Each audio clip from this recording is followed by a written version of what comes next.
Hey,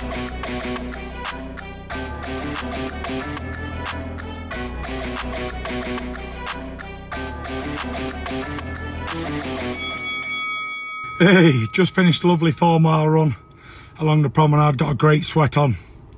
Very, very happy and contented to be retired. It's been a long time coming. I'm so much enjoying my retirement. Tyson Fury there, again saying he is retired. And he has been pretty vocal since his win over Dillian Whyte in April, saying, look, I am retiring. On the night, he sort of left the door open a little bit, saying it might be the final time that he was fighting. But since we've seen him going on talk shows and all manner of different media commitments, saying, this is it, I've hung it up. I'm just not fighting anymore. And turning his attention to potential other things that he might do. Wrestling, there could be hybrid fights with the likes of Francis Ngannou, there could be all sorts of other opportunities. But I think for a lot of us, because it is Tyson Fury, and I think just because he's obviously become a much more popular figure recently, and he's got that glow, that afterglow of the win against Dillian Whyte, there are some people kind of forgetting that Tyson Fury can say one thing and do another. And sometimes that can be from one day to the next. So I completely understand, and I'm in this camp as well. I'm skeptical until he vacates the belt. But the WBC, obviously, looking at all these comments from Tyson Fury, is going, well, what is the situation? Is this just talk, or is this for real? Because at the end of the day, the WBC has that sanctioning belt, the green belt. It wants to make money. And if Tyson Fury is holding on to the belt and eventually retires, it's not for another 6 months. The WBC will be like, well, we could have had that up and, getting some sanctioning fees and had a new champion. Because the WBC is all about money. After all, boxing is all about money. It's a business masquerading as a sport, by and large. So they will want to know. And Mauricio Suleiman saying, the WBC will be communicating with Tyson Fury and his promoters about his future plans in the coming week. It is our dream to see fighters retire with such greatness. Undefeated champion, financially protected with a loving family and a great future outside of the ring. I'm very happy and satisfied if this is his final decision, and will fully support him and will be close to him for the rest of his life. I'm sure Mauricio would want that. Whether Tyson Fury wants that buddy-buddy with Mauricio, anyone's guess. Frank Warren has acknowledged the WBC, saying, look, we look forward to the WBC, getting in touch with us, etc. So there does seem to be a bit of a deadline looming. What is Tyson Fury going to do? Because if he vacates, yeah, sure, I will then believe it. And I think a lot of other people will believe it.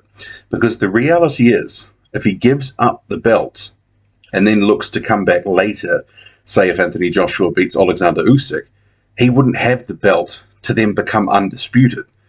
So there is an argument to say that if he continues to hold the belt, that he is definitely still keeping an eye on an undisputed fight. That he probably was stringing fans along, waiting and watching and seeing the outcome of the Usyk and Joshua rematch. Let's face it, Tyson Fury talks about moments in time, talks about legacy, talks about being an all-time great. The legacy building never stops. And Tyson Fury's got a good legacy, but there's more to be done. Remembering he's been in 5 title fights. You've got Klitschko, you've got Wilder the first time, and that was obviously a draw. He beats him in the rematch. He beats Wilder in the 3rd fight, first title defense of a sanctioning body belt that it had, and then he defends it a 2nd time against Dillian Whyte. So 5 title fights, 4 wins and a draw. Is that all-time greatness material? That's the question mark. And there are some other good wins there mixed in for his career, but if he continues to fight, cements his legacy further, becomes undisputed, beats an Usyk, beats a Joshua, beats another prime contender, that all adds on to the pile. And Fury knows all this. And he is a master at manipulating the media and setting his agenda forth, all that sort of stuff, and he can change it on a dime. But if he gives up the belt, well, then we know he's serious. And I think a lot of us there in the YouTube community, either those who watch or make videos, will start to dissect the career a bit more and make, videos about where he sort of sits in this sort of the pantheon of heavyweights across time, all that sort of stuff. Although it is a bit hard to compare across different generations. Certainly, I think we can consider Tyson Fury to be a modern-day great heavyweight, and you can sort of toss in a few other names in there as well from his era.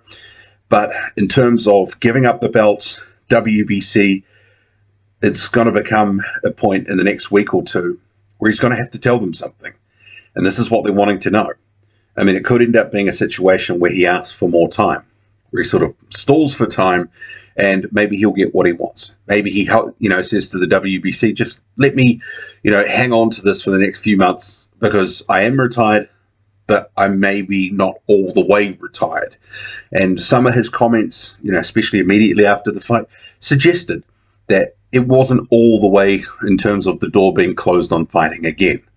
Other comments have been far more definitive since, and even in that clip at the start of the video, clearly says he's retired. But that's not to say people can't unretire. Fury's already done that in his career. So we know that he can unretire. And with the possibility of, if he does vacate, it's not to say he wouldn't come back, because he would probably, if he vacates, the WBC might actually elevate him to champion emeritus. And that's the status that Vitaly Klitschko was given. He never utilized it. But for someone like Tyson Fury, if he was, he could come back and then fight for the belt immediately.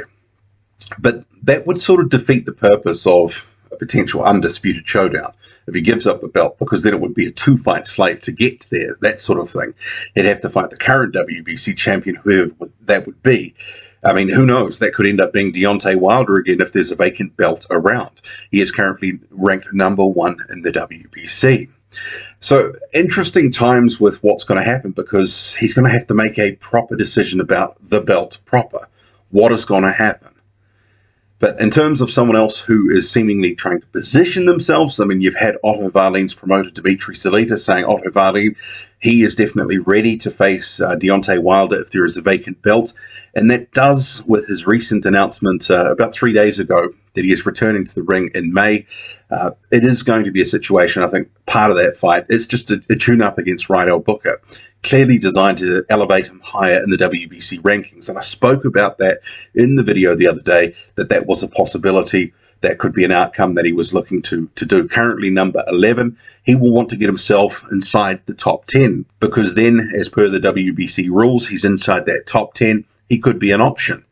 And the WBC can ultimately order whoever they like to fight for the belt. Currently, you've got Wilder, then you've got Joyce, and then you've got Parker, 1, 2, 3, Wallin, number 11. He obviously wants to get higher. Fury himself has talked about Ngannou, and you've had others like Dana White saying that's never going to happen. I mean, who knows?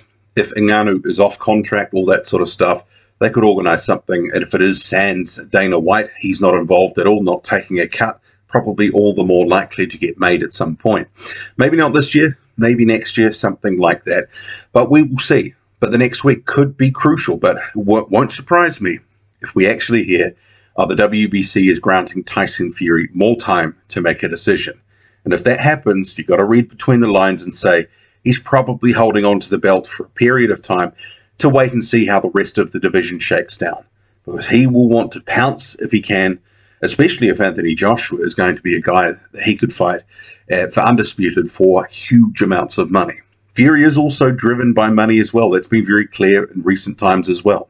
What do you make of it all? Drop a comment, loud and often. Hit like, hit subscribe, follow me on Twitter. Boxing_squared. I'm out.